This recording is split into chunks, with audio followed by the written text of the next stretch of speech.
Just as the Rugby World Cup is nearing an end, back comes the URC to make sure we get that rugby fix. My name's Mark, let's talk rugby.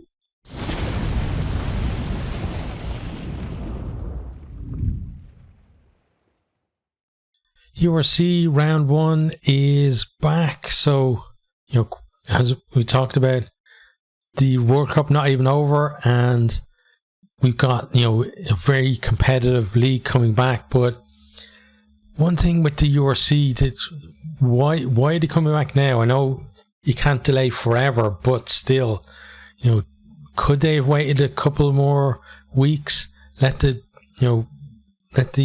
World Cup have its piece, and then come back with a bit more fanfare than kind of almost sneaking in under the radar here in the first round? Is not really the way you want your league to kick off the season.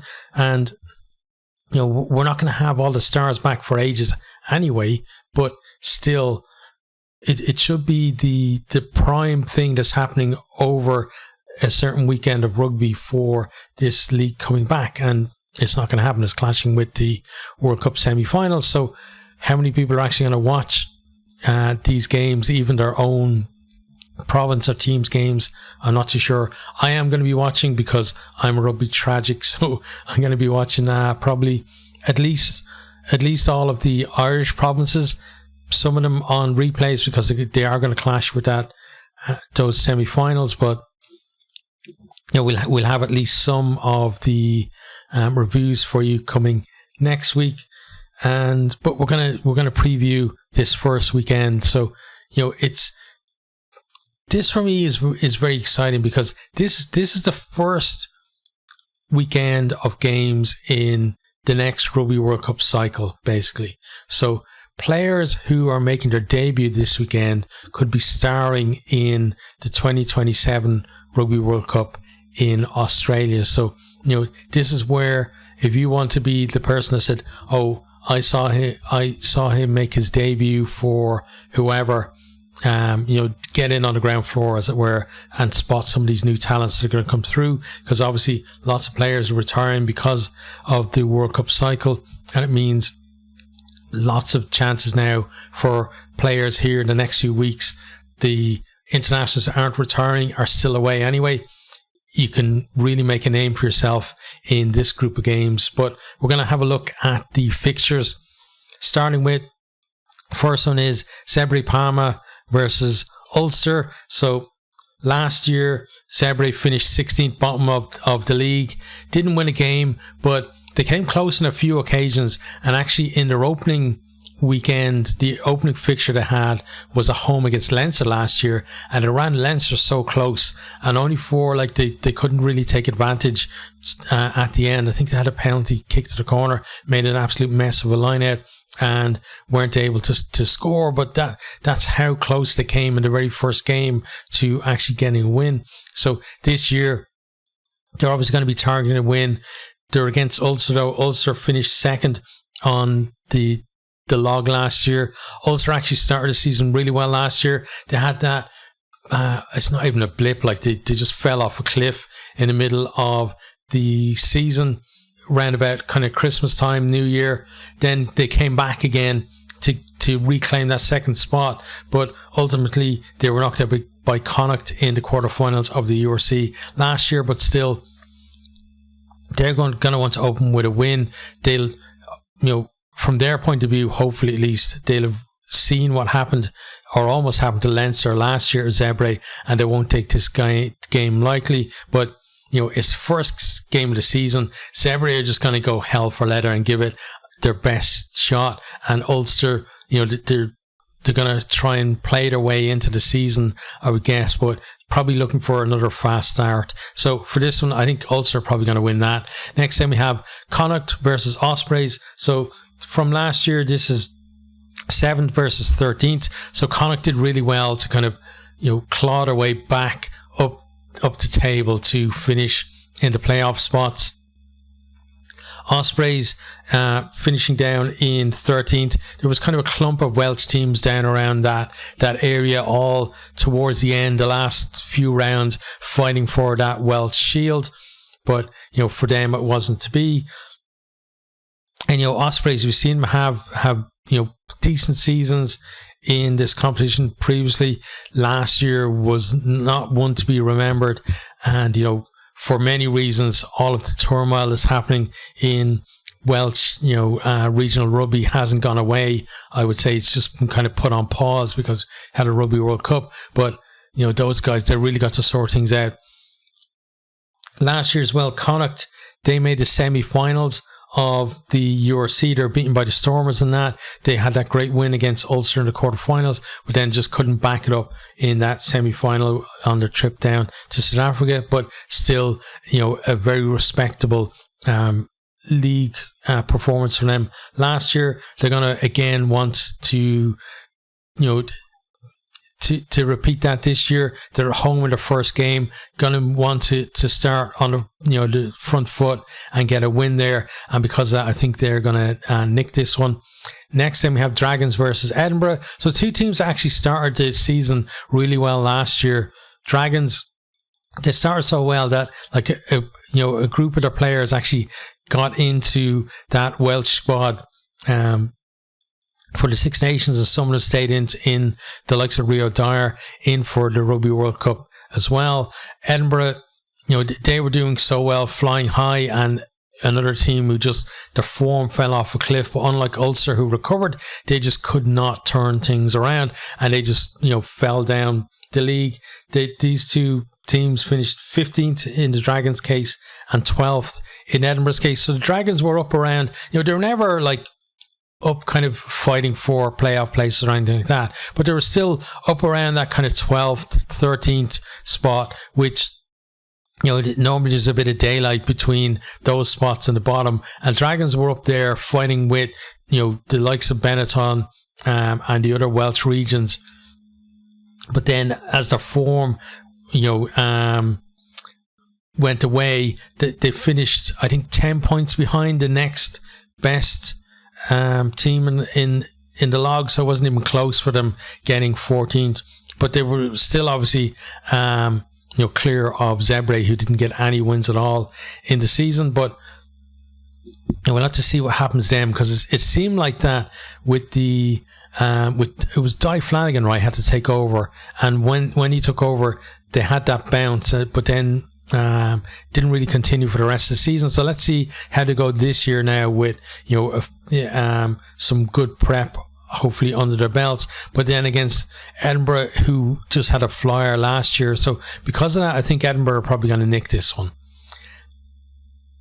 Next then we have the Lions versus the Stormers. So South African derby, this one here. So the Lions, they did really well to start last year. Another team who started well and then kind of faded. But the Lions came back a little bit towards the end, but not as much as they would have wanted. They finished 9th on the log, so just outside those playoff places, couldn't quite get it done. The Stormers finished 3rd, having battled with Ulster for that second spot behind Leinster for most of the year. They're actually in that position before Ulster came back towards the end. But the Lions, actually, the start of last year, their good form was based on their away form. They actually came up to Europe and they were beating everyone that they were playing in those first kind of tranche of matches. But then at home, they actually struggled a little bit. So we're going to have to see if that happens again here. Stormers, I said, they finished 3rd on the log. They ended up in the final as well against Munster, and it looked like they were actually going to win back-to-back titles until Munster pipped them there at the end. But really strong performance last year from them, not just in the knockout stages, but also in the regular season as well. And because of that, I think they're going to start with a win in this one. Then we have Cardiff and Benetton. They finished 10th and 11th respectively in the league. Neither really, in those last few rounds, were really in with a chance to get into the playoffs. And what Cardiff were really pushing for was to win that Welsh Shield, because that was really close going into the last couple of rounds, and that got them qualification for the Champions Cup this year. Now, this season's 2023-24 ending, that whole thing of a guaranteed place for the winner of each shield, that's gone out the window now. So it means that if Cardiff are to qualify again this year, they have to finish at least in the top 8. It could have to be higher, because if somebody from outside that top 8 was to win the Champions Cup or the Challenge Cup, so the European Challenge Cup. So if a team from outside that, probably the Challenge Cup, right, would be more likely. But if a team, say, finished 9th or 10th and won that, then it would mean that the top 7 would qualify for the Champions Cup the next year, assuming that they don't go for yet another revamp of the competition and change qualification rules and number of teams coming from each league, etc. So we'll have to watch this space on that one. But at least at the moment, winning your shield will not qualify you for the top competition in Europe next season. Okay, so as I said, they finished 10th and 11th in the league last year. Both of them kind of had good spells during the season. They just couldn't. It wasn't sustainable really for them. They'd have a decent run, and then they'd have a poor run of form where a game maybe you would almost expect them to win and they'd lose, and then they could come up against one of the bigger teams, and then that would run into a run of defeats. But listen, both teams going to be looking for a good start to the season. I'm very tempted to say Benetton are going to win this one, because it's sometimes you just get a feeling about something, but I'm going to say Cardiff are going to win this just because that they're playing at home at Cardiff Arms Park.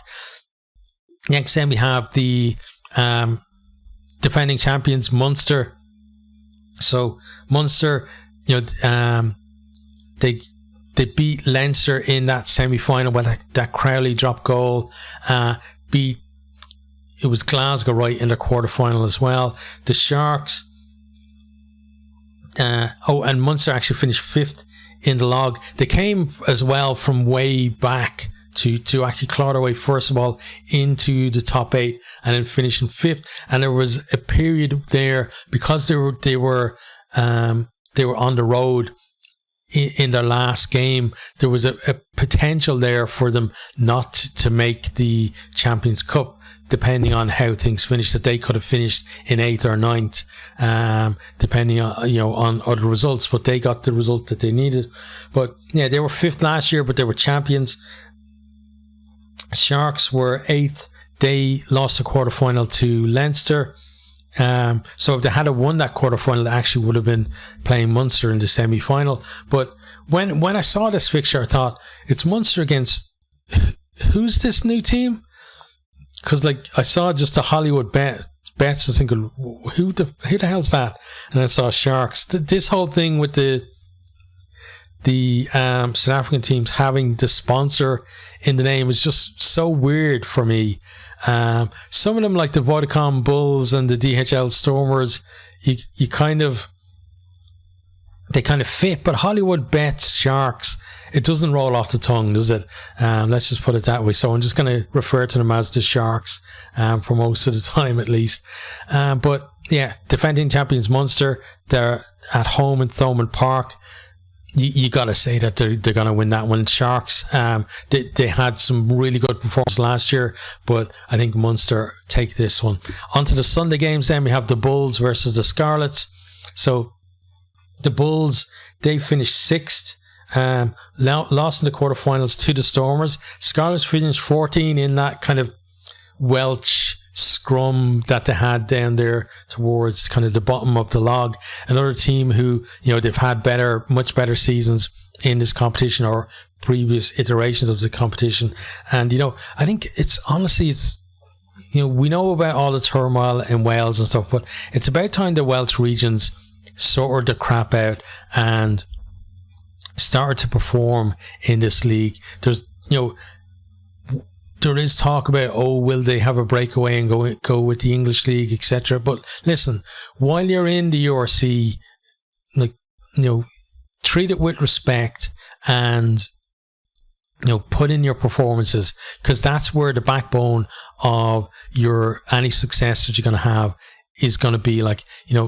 Winning, Warren Gatlin's back now with Wales, but the teams that he had that were winning Grand Slams and stuff, those teams, whether it was the Scarlets or the Ospreys or Cardiff, they were either winning trophies or getting to finals or semi-finals, so they were seeing success.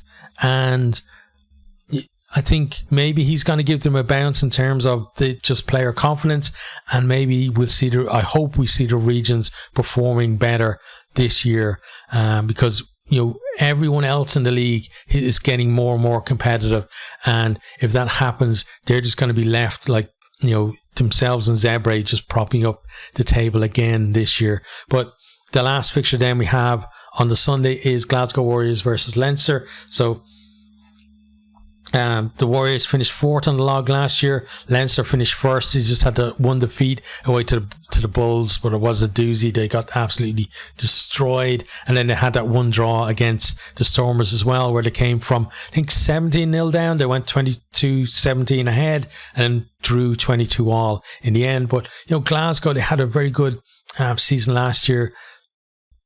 Got themselves to a European final, same as Leinster. And at home in this one as well, in Scotstoun, got to be feeling, that there's a potential at least to hand Leinster their first defeat of the season much earlier than it happened last year. Leinster as well, we talked about, they kind of struggled against Zebre in their opening game. So, we see that Leinster, they're kind of vulnerable at the tail ends of the URC, because at the start, generally, all of the Irish contingent test players, that is, are missing. And even though they do have, an amazing squad and an amazing depth in their squad, still just those guys are missing, and potentially you got a lot of new guys coming into the team as well for the year. Takes them a little while to settle, and you could, they end up with kind of closer scores and potential for, an upset. But in this one, I think Leinster, they're going to want to start this season well. But the thing with Leinster this season is they won't care that much if it's a bad start to the season. For Leinster, it's going to be about the end of the season. Can they actually win a trophy this year? For them, it's been a bit of a barren spell the last couple of seasons. So, they're going to want to put things right this year, but it looks like there's going to be tons of competition for them as well. But those are our fixtures for the weekend. We will have a wrap up of all the results early next week, probably Monday or Tuesday, and then we will have some reviews of some of the games as well. I'm going to try to cover 4 games this weekend, but we'll have to see, because as I said, we have the Rugby World Cup semi-finals on as well, and I have other commitments on that isn't rugby related too. So but yeah, I'm going to try and cover as much as I can this weekend, and through the season we're going to have lots of coverage of the URC. So look forward to that. Anyone who came here for the Rugby World Cup final, hopefully you stick around for the regular season. We're going to have URC, we're going to have the Champions Cup, we're going to have the Challenge Cup as well when those kick off later on in the season, and we're just going to follow, as I said, potentially follow the beginnings of a career of players who are going to be stars at the next Rugby World Cup. So exciting times.